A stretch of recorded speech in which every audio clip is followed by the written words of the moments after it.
E aí, pessoal? Boa noite. Como é que tá? Vamos para a segunda parte nossa da teoria quântica.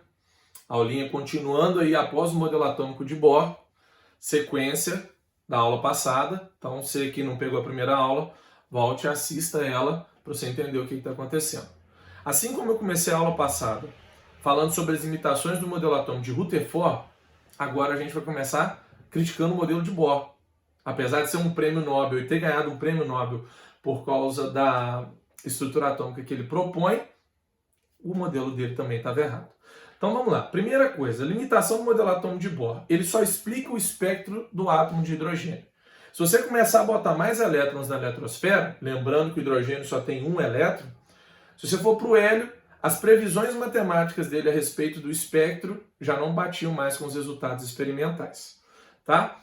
Para tentar explicar aquele probleminha do Rutherford, do elétron não cair no núcleo, ele simplesmente fala que o elétron não cai devido à existência de uma órbita. É uma suposição qualquer um poderia ter feito, né? Não desmerecendo Bohr, por favor. E já se sabia de uma particularidade que era o comportamento dual das partículas. Então a gente vai começar a aula falando disso aí.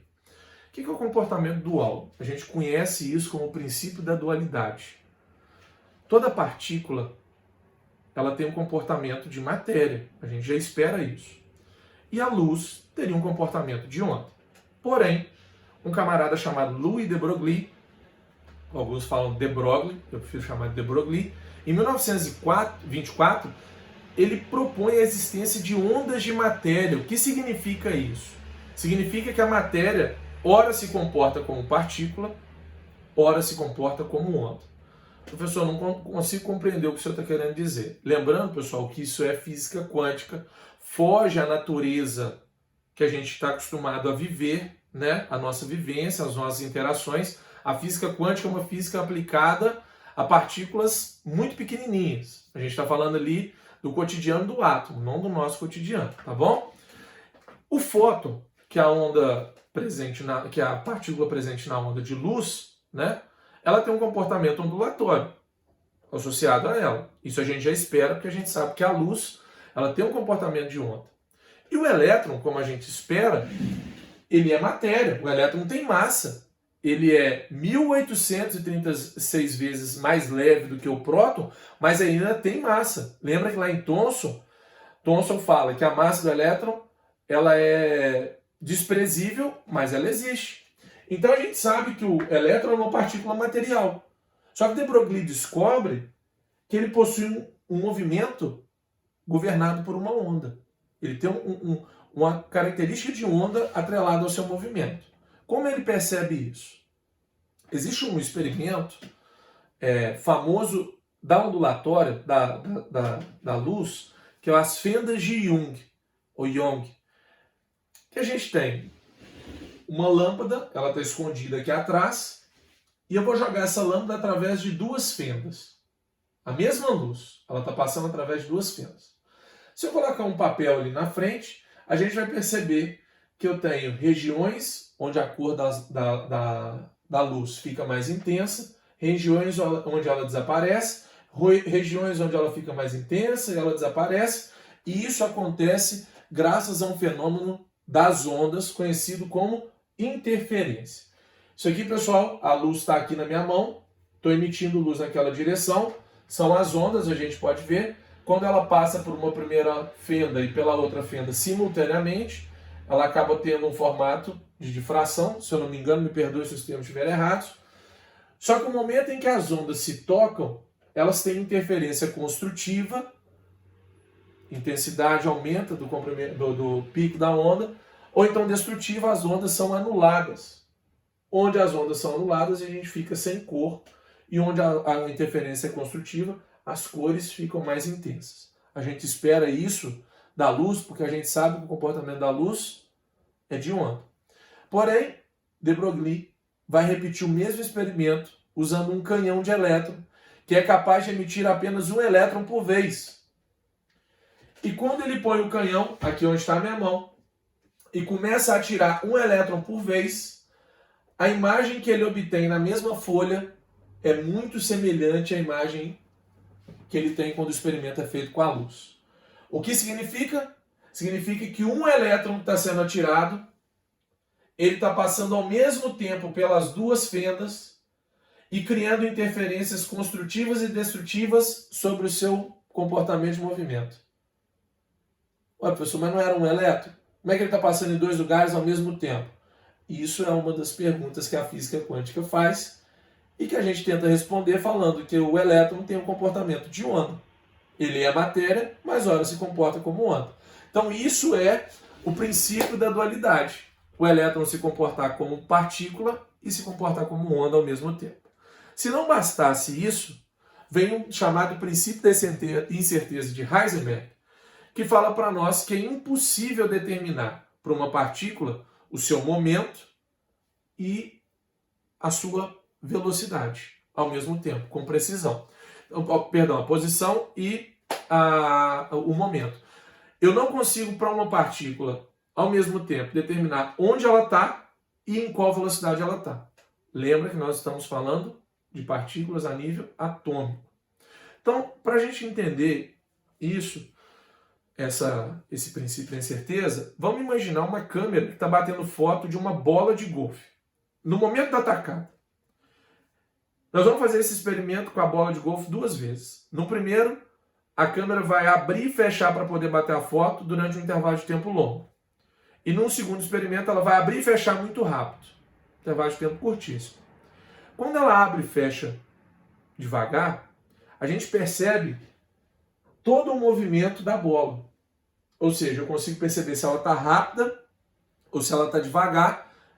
Eu estou determinando o momento dela. Mas eu não consigo precisar exatamente a posição. Quando a câmera abre e fecha rápido, eu bato uma foto nítida da bola. Estou vendo exatamente a posição dela. Mas nesse momento eu não consigo determinar a velocidade. Então essa é a incerteza. Só que nós não estamos falando de bola de golfe, nós estamos falando de elétron. Eu não consigo saber onde o elétron está se eu quiser determinar a velocidade. Eu não consigo determinar a velocidade se eu quiser determinar onde o elétron está. Tem até uma chargezinha.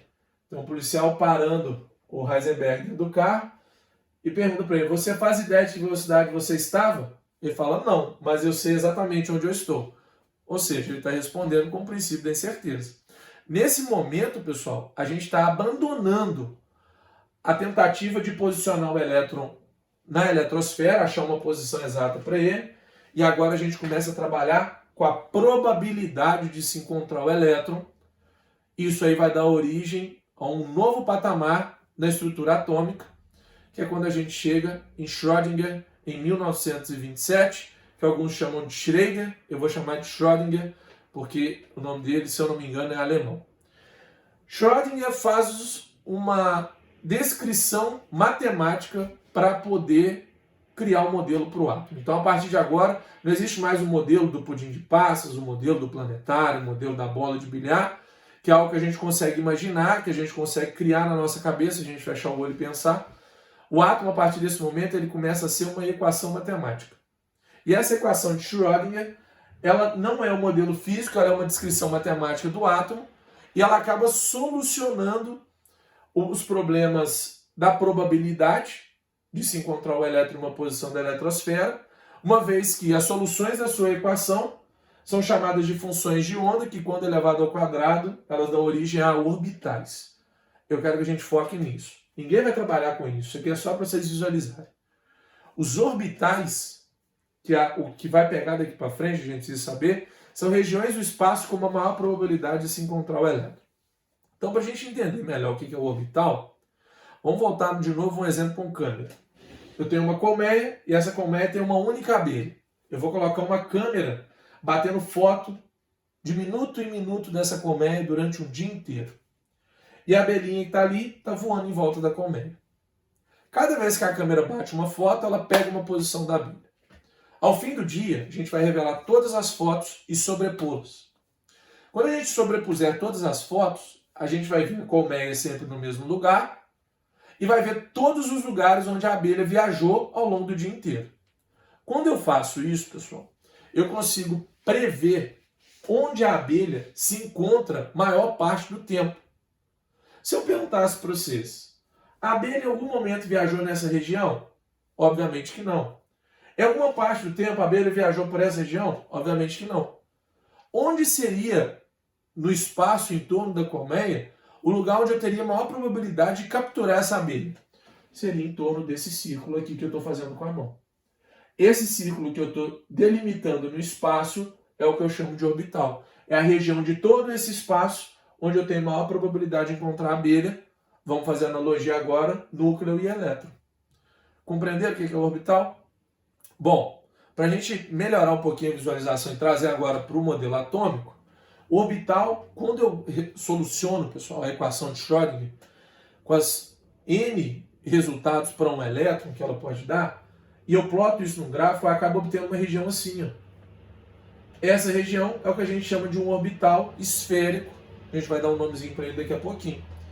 Bom, trazendo para uma parte mais prática, não muito avulsa, o que a gente vai fazer a partir de agora é, a partir da modelo atômico de Schrödinger, é trabalhar com os números quânticos, que são conceitos fundamentais que são evidenciados pela equação dele.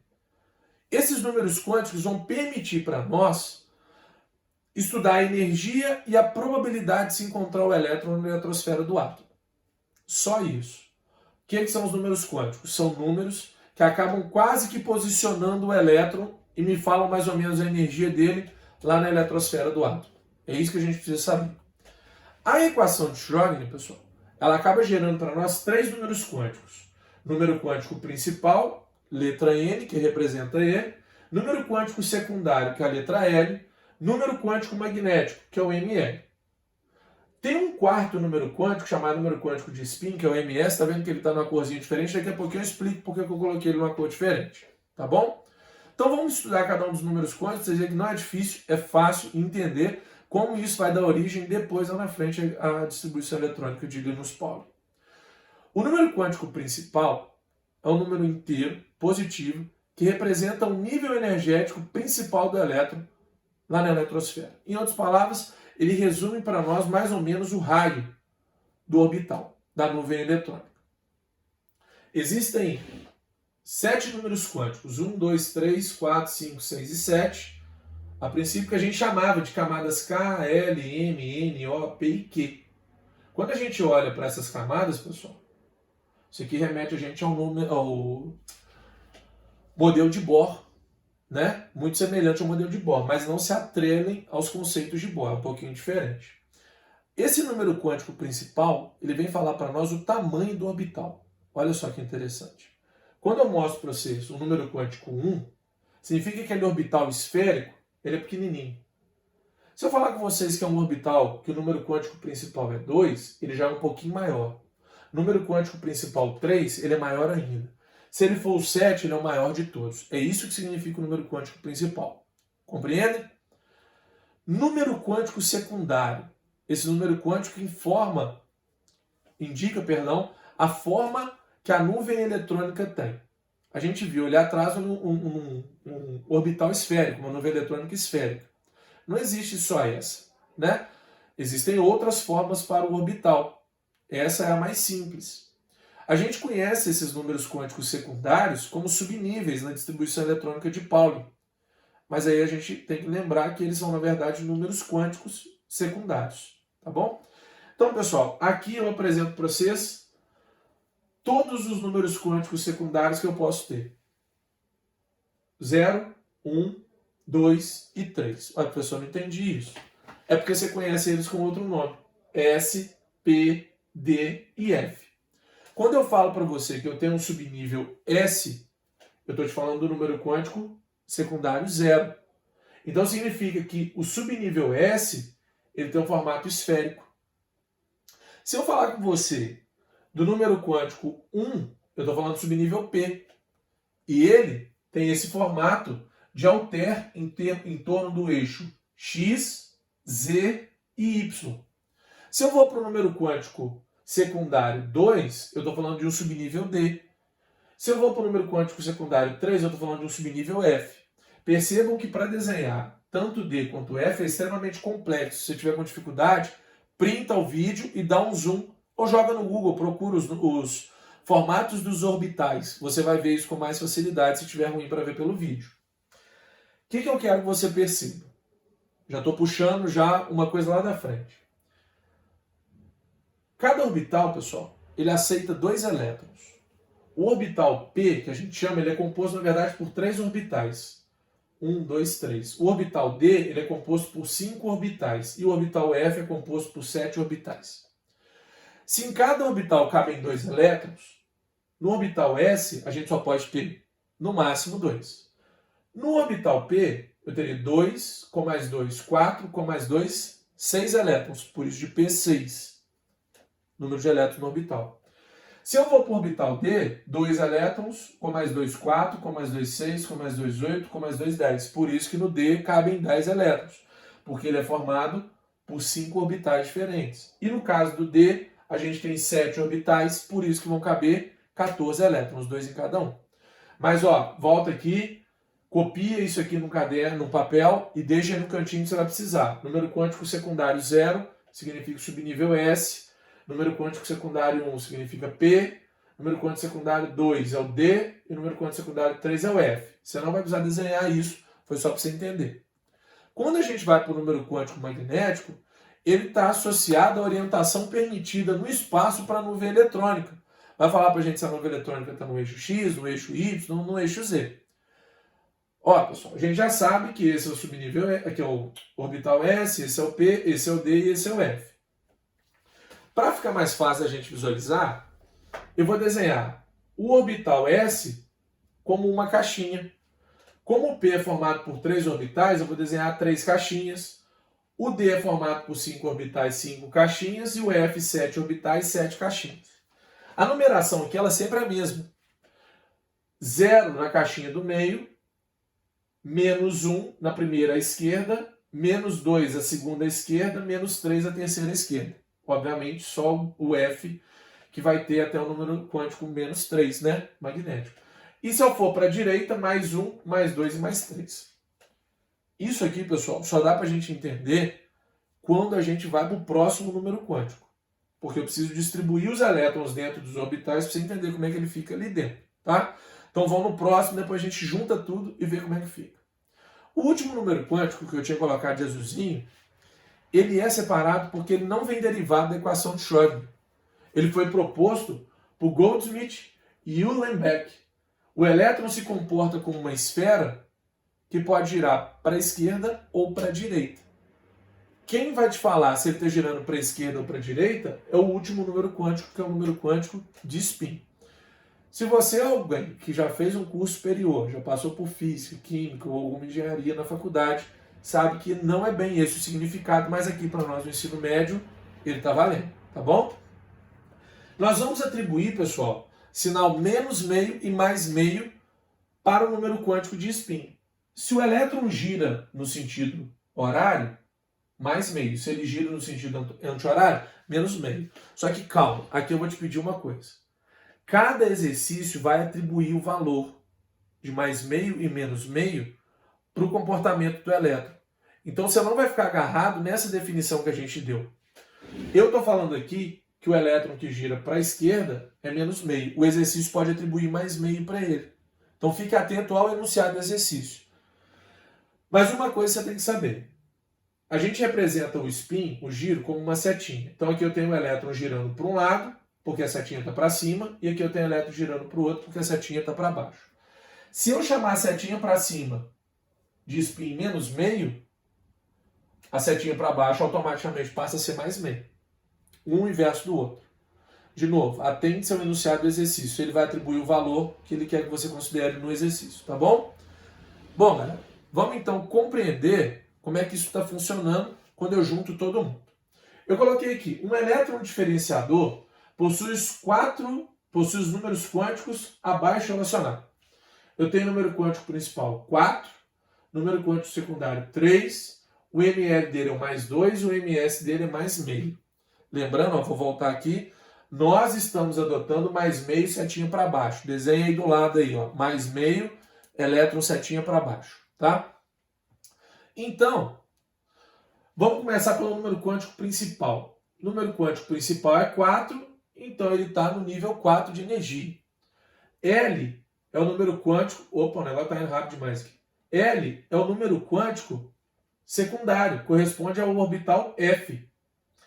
3, pessoal. Deixa eu tentar diminuir a velocidade aqui. 3 corresponde para nós ao F, e se ele é o F, eu vou usar só essas caixinhas. Se eu vou usar só essas caixinhas, que correspondem aos 7 orbitais, eu apago todos os outros. Vocês podem ver aí pela apresentação, ó, que ele apagou todos os outros. Ó. Vou usar apenas o orbital F. E na hora de preencher os elétrons, agora vamos lá, o ml dele é mais 2, então eu vou vir até essa casinha. Só que o ms dele, mais meio, a gente atribuiu setinha para baixo. Com a setinha para baixo, eu paro aqui. Ó. Então significa que esse subnível 4F, ó, primeiro setinhas para cima, isso vai estar de acordo com o princípio de Hunt, que fala para nós que o preenchimento dos orbitais deve se manter de maneira, sempre que possível, ter o maior número de elétrons desemparelhados. Isso é um elétron desemparelhado, que ele está sozinho dentro do orbital. Então o que acontece? Quando eu vou preencher os elétrons dentro dos orbitais, você sempre vai começar da esquerda para a direita, colocando as setinhas para cima. Depois você vem colocando as setinhas para baixo, também da esquerda para a direita. Como que vai determinar onde você vai parar? É o ml e o ms junto. No nosso caso, isso aqui está falando que é setinha para baixo, então eu tenho que parar quando ela estiver para baixo. Em qual casa? No ml mais 2. Por isso, quando eu preenchi, ó, ele foi até a casinha aqui. Se fosse um ml mais menos 2, por exemplo, a gente teria parado aqui. E com setinha para baixo. Se fosse menos meio, setinha para cima. Mais ou menos, deu para entender? Isso, pessoal, vai de acordo com o princípio da exclusão de Pauli, que fala para nós que 2 elétrons não podem ter os 4 números quânticos iguais. Logo, se eles estão dentro de um mesmo orbital, aqui eles têm esse número igual e esse igual. Esses 2 elétrons. Só que um tem spin menos meio e outro tem spin mais meio. Tá? Então, mais um exemplozinho para a gente entender. Eu tenho aqui o... Determine os 4 números quânticos para o elétron diferenciador no subnível 4D4. Vamos começar por aqui. O 4 é o mais fácil, que está na frente, o número quântico principal. O D, vamos lá. S é 0, P é 1, D é 2. O número quântico dele secundário é 2. Então aqui já tem o número quântico principal e o número quântico secundário. Ele tem 4 elétrons para ser distribuídos no D. O D são 5 casinhas. Então nós vamos botar 4 elétrons. Lembrando, tudo setinha para cima, depois setinha para baixo. Então vamos ver como é que isso fica. Número quântico principal, ó, ele é D, número quântico 2, vamos usar só essa casinha, 4 elétrons para cima. Ele parou nessa casinha, então é o ml dele, o número quântico magnético, é onde para a distribuição. E o elétron está para cima, spin para cima, a gente está considerando menos meio. Beleza?